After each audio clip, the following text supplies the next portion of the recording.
Okay mga bird, ayan na nga, kaka-TH ko lang, no? Fresh na fresh mga bird. So ito, kukunin na natin yung ano, ayan, upgrade Town Hall to level 8, no? Meron siyang 20 gems na ibibigay, no? So ano nga bang dapat unahin natin na bilhin kapag magti-TH 8 ka? So syempre, ang uunahin nating bibiliin dyan is etong blacksmith. Bakit? Para kapag dumating na yung mga heroes, hindi tayo mahihirapan na i-upgrade yung mga ability nila, no?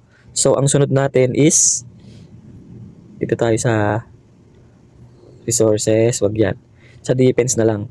So, ang sunod natin is si Bomb Tower. Yan, para hindi tayo maghabol sa loots kasi 700,000 siya. So, meron pa tayong 1 million. Sunod na natin, syempre, yung mga defense na remaining. So, unahin natin isunod si Wizard. Then, meron pa tayong remaining na 1.6. Sunod na natin yung Tesla. Okay? So, yun lang. Wag muna yung mortar. Bakit? Kasi maraming mortar. Yung Tesla, dalawa lang. So, yun yung inuna ko. So, i-upgrade na. Ay, dapat pala in-upgrade ko yung ano, no?